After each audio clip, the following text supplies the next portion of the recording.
Empire Plaza, a symbol of tradition and unwavering discipline, buzzed with tourists snapping photos of the motionless guards standing like statues of authority.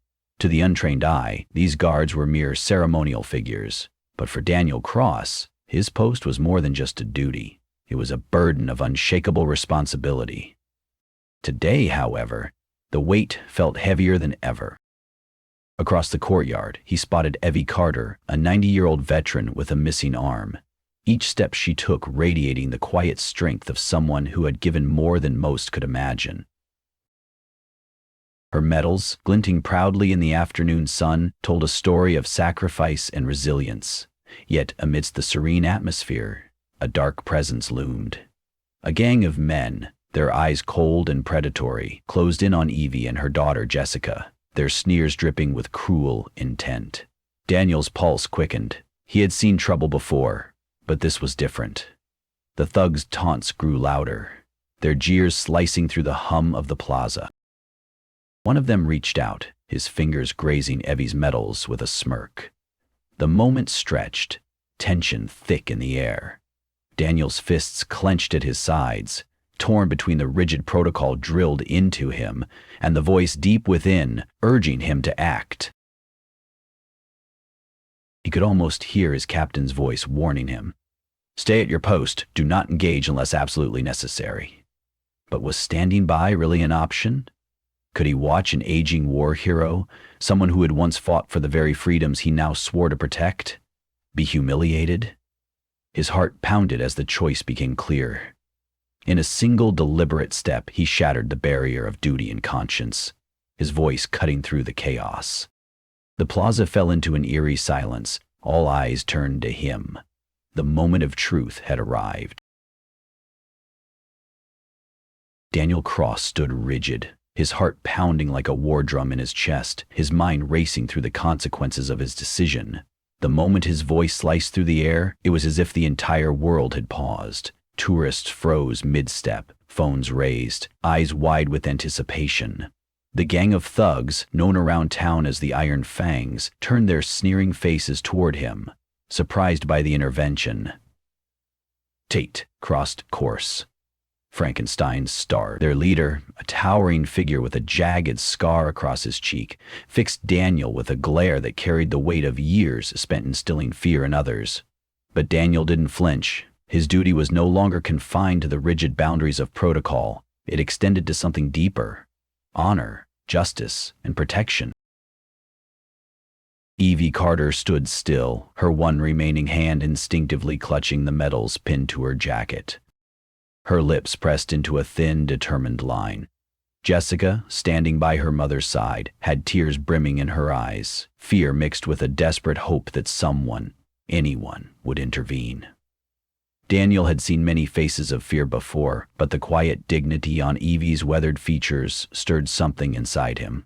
He felt Olivia's need for him now, but he couldn't fully put himself in the words to tell Olivia's fears. If her success were on the line, she needed him. She was a woman who had given everything for her country, and now she was being cornered by cowards too weak to appreciate the depth of her sacrifice. "Step away from the lady." Daniel's voice was calm yet laced with an unmistakable authority. The leader of the Iron Fangs, known as Vince, the Viper, Landon smirked and took a slow, calculated step forward. "Or what?" he sneered, his voice dripping with mockery. "You're just a security guard, man. What are you gonna do, stand there and look pretty?" His cronies snickered behind him, emboldened by their leader's bravado. Daniel felt the weight of the uniform he wore, the years of training and the responsibility he shouldered daily. He wasn't just standing guard over the plaza, he was standing guard over the principles that Evie Carter had fought for: honor, respect, and resilience. Without breaking his composure, Daniel squared his shoulders. "You've made your point," he said evenly. "Now walk away." But the gang had no intention of leaving. Vince stepped even closer, his breath hot with the stench of cheap liquor and arrogance. "These little trinkets," he said, reaching toward Evie's medals, "probably ain't worth much anyway. Evie's hand shot out, gripping Vince's wrist with surprising strength, her eyes blazing. "These trinkets," she said in a voice that commanded attention, "represent more courage than you'll ever understand." Vince's smirk faltered, but only for a second. He yanked his arm free and shoved Evie backward, causing Jessica to cry out and stumble to catch her mother. The crowd gasped in shock, and something inside Daniel snapped. With a swift, decisive motion, he moved between them, his posture unwavering. "That's enough," he said, his voice now carrying a distinct edge of warning. Vince chuckled darkly, rolling his shoulders. "Looks like we got ourselves a hero, boys." Without warning, one of the thugs lunged toward Daniel, aiming a rough shove meant to send him off balance, but Daniel was ready. He stepped aside with the precision of someone trained for combat, grabbed the thug's arm, and twisted it behind his back in one fluid motion. A yelp of pain echoed through the plaza, and murmurs rippled through the crowd. Phones recorded the unfolding drama, ensuring the incident would live far beyond this moment. If he had his way, he might spend the next year deliberately trying to cook up a story about the blubbers. Jessica shielded her mother, trembling but refusing to cower. "Please, just leave us alone," she pleaded. Vince's eyes darkened, and with a nod, two more men advanced toward Daniel. This was no longer just a show of intimidation. It was turning into something far more dangerous. Daniel braced himself, his mind calculating every move. The plaza, once a place of order and tranquility, had become a battleground. Evie, despite her frailty, stepped forward once again. "I might have lost an arm," she said, her voice shaking but resolute. "But I haven't lost my fight." One of the gang members sneered and lunged toward her. With a speed that belied her age, Evie used her cane with surprising dexterity, striking the thug in the knee and causing him to stumble back in shock. Cheers erupted from some of the onlookers, and Daniel seized the opportunity. He maneuvered quickly, disarming another assailant with a firm block and counter-strike, ensuring he never lost control of the situation. At that moment, a sharp whistle cut through the air, and Officer Ryan Brooks, Daniel's longtime friend and fellow guard, appeared on the scene, his hand hovering over the baton at his side. "That's enough," Ryan barked, his presence adding weight to the moment. Vince, realizing the tide had turned against him, threw his hands up in mock surrender. All right," he muttered, backing away. "We were just having some fun." Ryan didn't buy it. "Yeah, well, fun's over. You're done here." The gang exchanged uneasy glances before retreating, hurling curses under their breath. As they slinked away into the crowd, Daniel exhaled slowly, the adrenaline still pumping through his veins. Eva turned to him, her eyes filled with a quiet gratitude. "You didn't have to do that, son," she said softly. "Yes, I did," Daniel replied, his voice thick with emotion. "Some things are worth breaking the rules for." Jessica nodded, tears spilling down her cheeks. "Thank you, both of you." The gathered crowd erupted into applause, their admiration clear. Daniel felt a rare sense of fulfillment, knowing that today he had done what was truly right, not just what was expected. As Officer Brooks escorted the Carters to a safe area, Captain Amanda Blake arrived, her expression stern yet tinged with understanding. "We need to talk," she said, simply. Daniel swallowed hard, knowing that his actions would have consequences, but for the first time in a long time, he didn't regret them. He nodded, following her into the security office, bracing for the reprimand, or worse, that awaited him. The aftermath was swift and decisive. Video footage from multiple angles painted a clear picture, leaving no room for manipulation. The local authorities wasted no time in tracking down the Iron Fangs, issuing warrants for their arrests based on their past offenses and the evidence gathered from the Plaza incident. Justice, it seemed, would finally be served. In the days that followed, Evie and Jessica made a point to visit Daniel at his post, offering heartfelt thanks and a warm smile that lingered longer than words ever could. "You stood up for us when no one else would," Evie said, tapping Daniel lightly on the arm. "That's real courage." Daniel felt a swell of pride. "I was just doing my job." Jessica smiled. No, you went beyond that. You reminded us that there are still good people willing to do the right thing. As they walked away, Daniel stood taller, his uniform feeling like more than just fabric.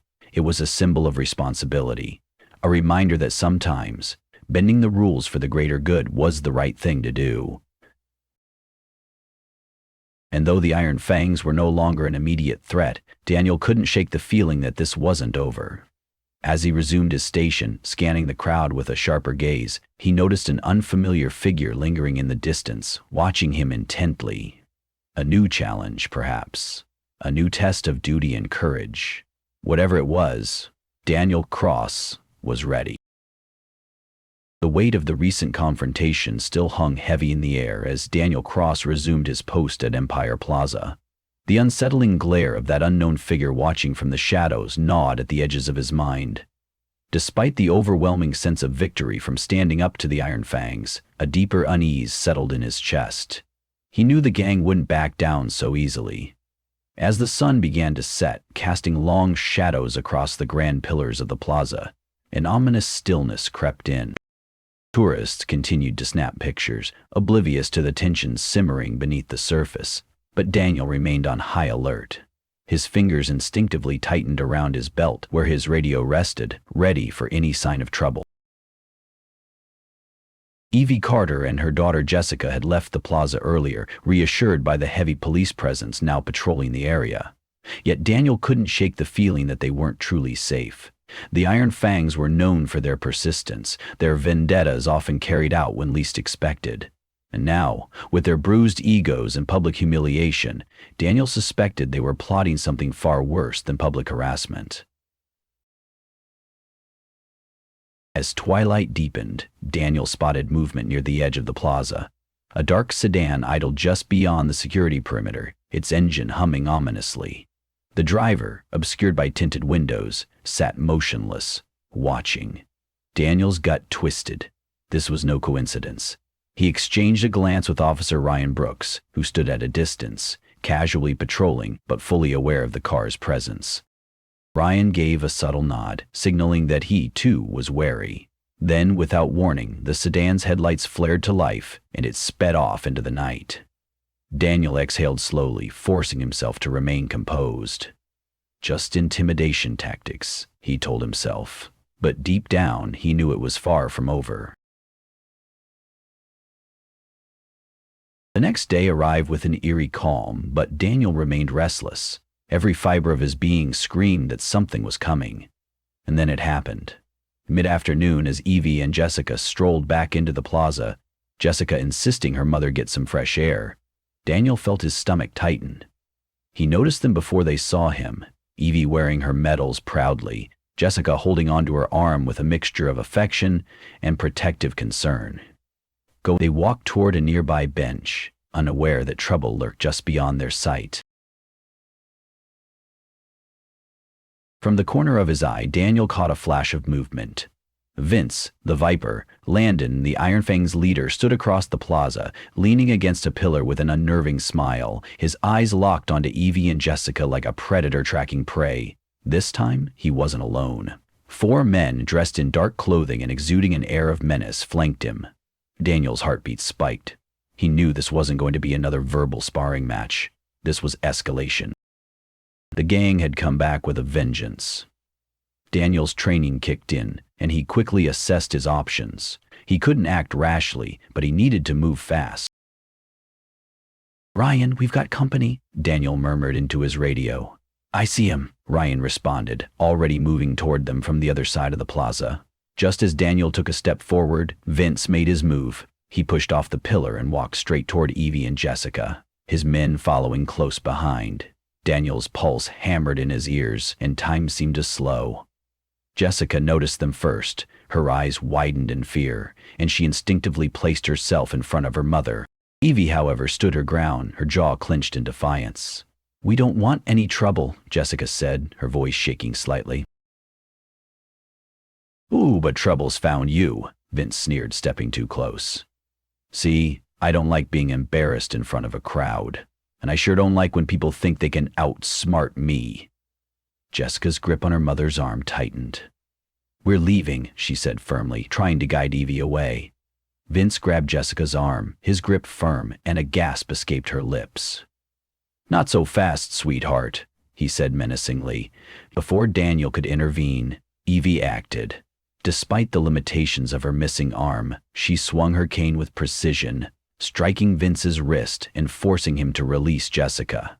The blow startled him, but his expression darkened with rage. "You'll pay for that, old lady," he snarled, raising his hand threateningly. That was the moment Daniel stepped in. "Back off, now," Daniel barked, closing the distance in seconds and placing himself between them. His stance was unwavering, and his eyes locked onto Vince's with pure determination. The plaza seemed to hold its breath as tourists froze, their cameras forgotten. Ryan arrived at Daniel's side, his hand resting on his baton, ready for whatever came next. Vince's gang hesitated, unsure if they wanted to escalate things further with two guards present. Vince's lips curled into a nasty grin. "You think this is over?" he said lowly, stepping back. "You don't know who you're messing with." "We know exactly who we're dealing with," Ryan shot back. "And so do the authorities. You lay a hand on them again and you'll regret it." With a mocking laugh, Vince turned and signaled his men to retreat, disappearing into the crowd as quickly as they had appeared. Daniel turned to Jessica and Evie, his eyes filled with concern. "Are you both all right?" Jessica nodded shakily. "Thank you." Again. Evie patted Daniel's arm with a grateful smile. "You did good, son. We'll be okay." But Daniel wasn't so sure. Something about Vince's words left a lingering sense of unease, a warning that echoed long after the gang was gone. That night, Daniel lay awake in his small apartment staring at the ceiling. His instincts told him that this wasn't the end. The Iron Fangs weren't the kind to walk away easily, and Vince seemed too intent on revenge. He couldn't shake the feeling that Evie and Jessica were still in danger. His fears were confirmed the next day when he received an urgent call from Jessica. "Daniel, I think someone's watching our building." Her voice trembled over the phone. Daniel's blood ran cold. "Stay inside, I'm coming over." He arrived in record time, finding Jessica visibly shaken but unharmed. From across the street, a black SUV idled, headlights off, engine purring softly. Daniel wasted no time calling the authorities, but by the time they arrived, the vehicle was gone. "This isn't going away, is it?" Jessica asked, worry etching lines into her face. "No," Daniel admitted grimly, "but we're not going to let them win." Determined to protect them, Daniel requested additional security measures be put in place. Captain Blake, recognizing the severity of the situation, authorized more patrols around their residence. It was a small comfort, but Daniel knew the fight wasn't over yet. The climax of this ordeal came a few nights later, when an attempted break-in at Jessica and Evie's apartment was thwarted by security cameras and a quick police response. The footage captured clear images of Vince and his men, leading to their immediate arrests. Daniel stood outside the scene, watching as officers cuffed the gang members, their reign of terror finally brought to an end. Evie approached him, her eyes filled with relief. "Looks like you were right," she said softly. Daniel nodded, his jaw set. "I promised to keep you safe." As Vince was hauled into the back of a police car, he locked eyes with Daniel one last time, his expression filled with unspoken threats. But Daniel stood firm. Justice had been served, and with the Iron Fangs behind bars, peace had been restored. For now.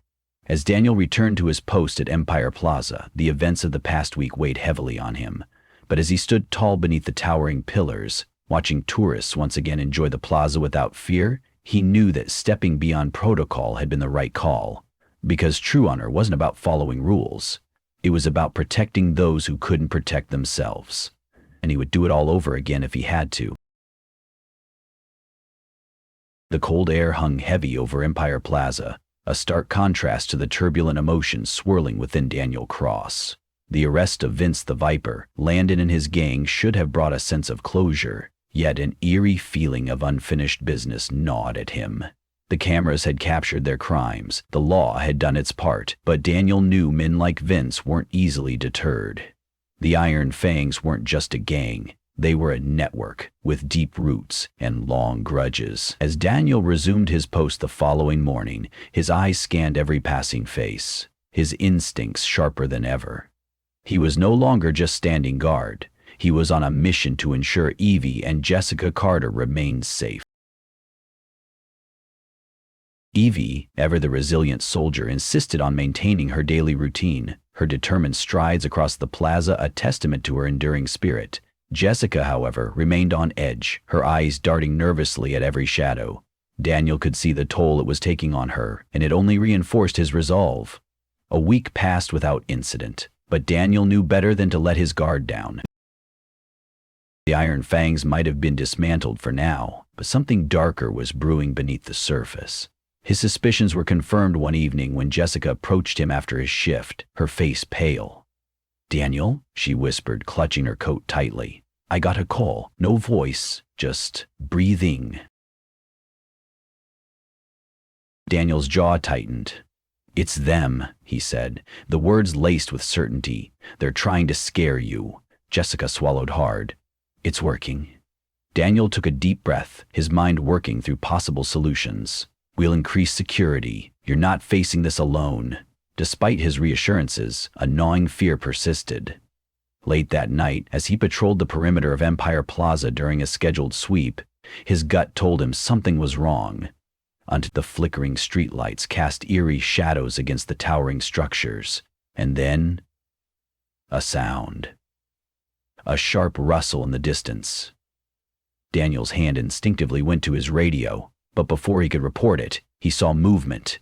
A figure darted between the columns, too quick to identify. "Ryan, you seen this?" Daniel whispered into his radio. "Negative, stay sharp," Ryan's voice crackled back. Steeling himself, Daniel followed the movement cautiously. His footsteps echoed through the empty plaza, and his heart pounded in his chest. Then he saw it. Spray paint on one of the grand pillars, a single, chilling message in bold, dripping letters. Not over. A knot formed in his stomach. The Iron Fangs weren't just lurking in the shadows, they were leaving their mark, taunting him. Daniel snapped a picture and sent it to Captain Amanda Blake, who responded almost immediately. "I'll notify the authorities. Stay alert," she texted back. The following morning, Empire Plaza was abuzz with murmurs as tourists and officials alike noticed the vandalism. Jessica arrived with Evie, concern etched into her features. "What does this mean?" she asked Daniel, voice trembling. "It means they want us to be afraid," Daniel replied firmly, "but we won't let them win." Evie, her expression resolute, nodded. "Fear is their weapon.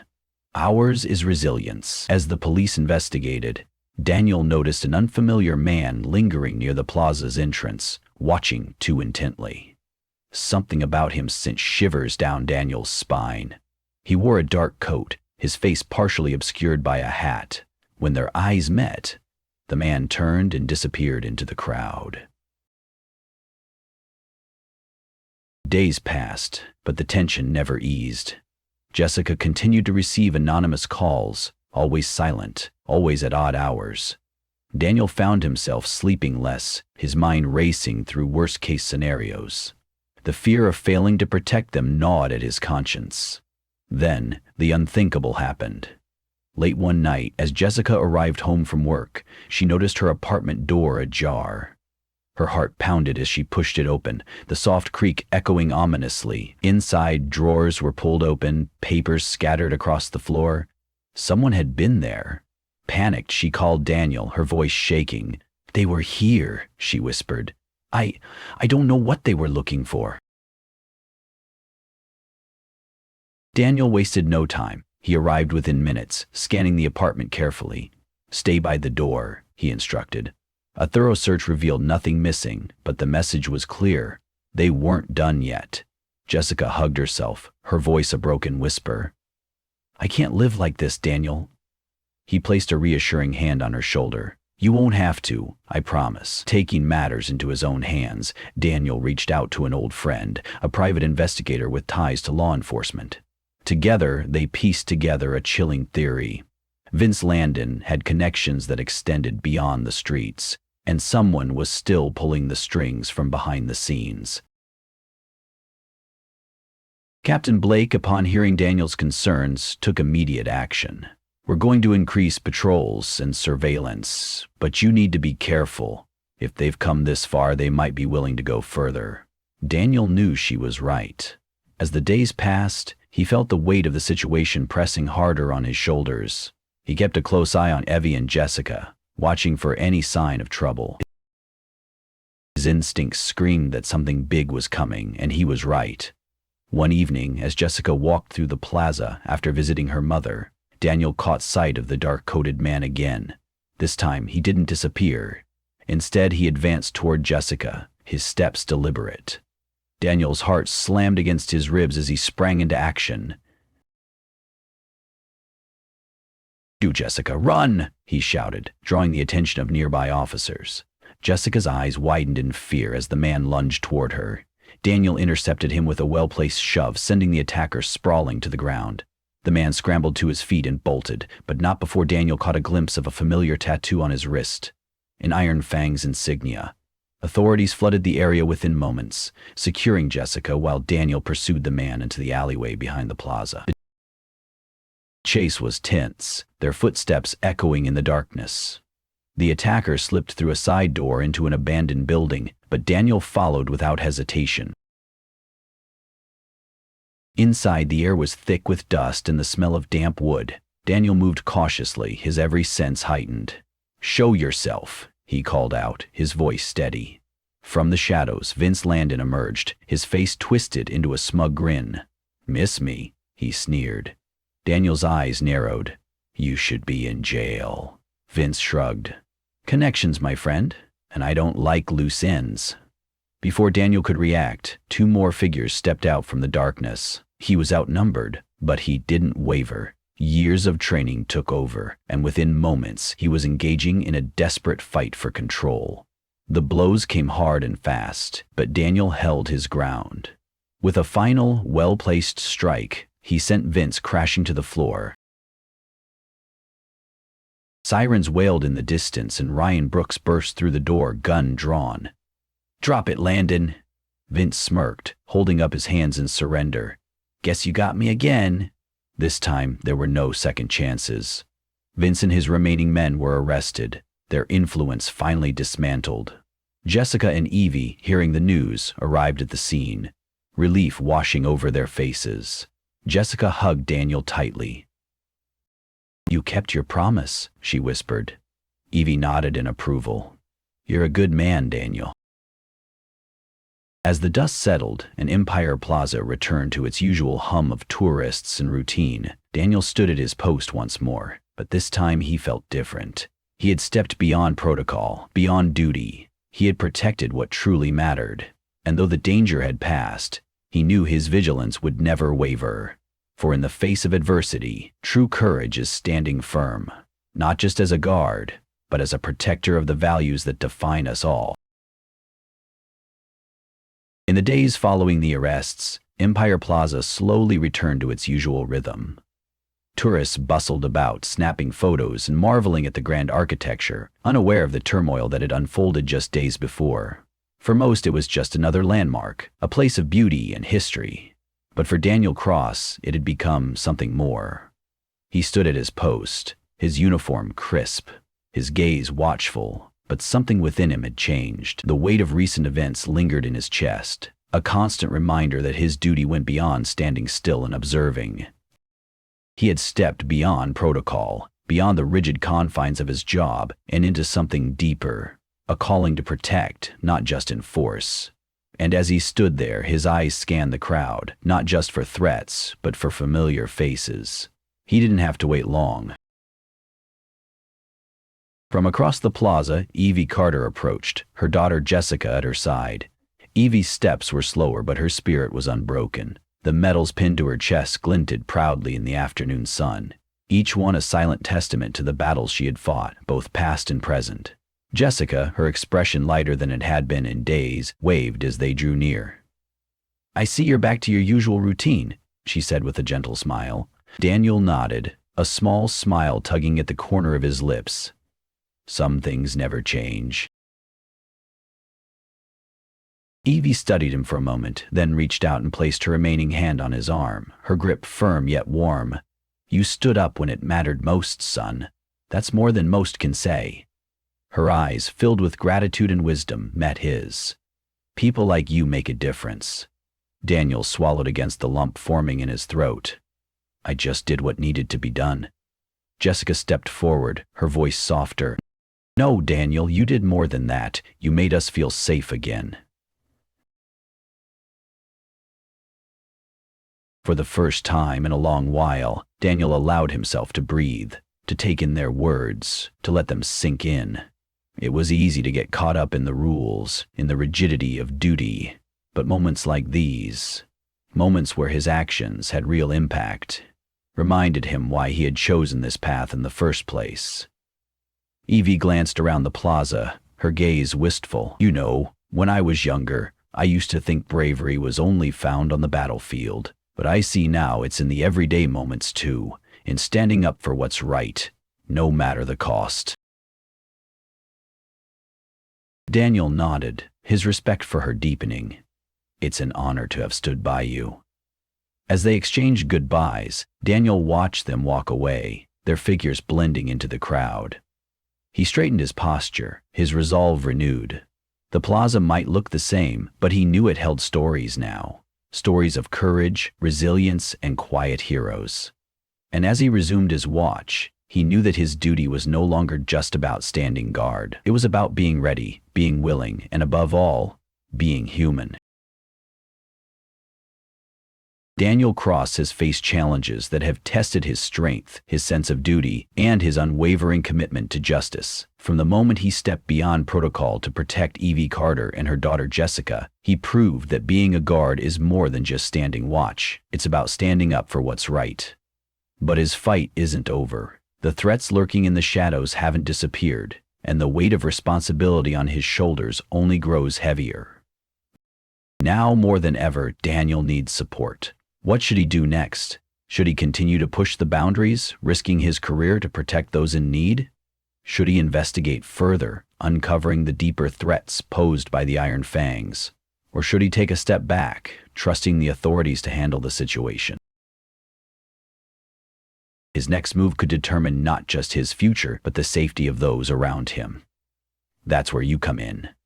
Your voice matters. Share your thoughts in the comments and suggest what Daniel's next course of action should be. Should he stay vigilant and proactive? Or should he focus on regaining the trust of his superiors while finding other ways to help? How can he balance his duty to the job with his duty to the people he cares about? Let us know your opinions and ideas, and if you believe in Daniel's mission, don't forget to like and share this story. Heroes are not just those who wear uniforms, but also those who stand by their convictions. And with your support, Daniel can continue to make a difference. What do you think his next steps should be? Join the conversation and help shape the future of his journey.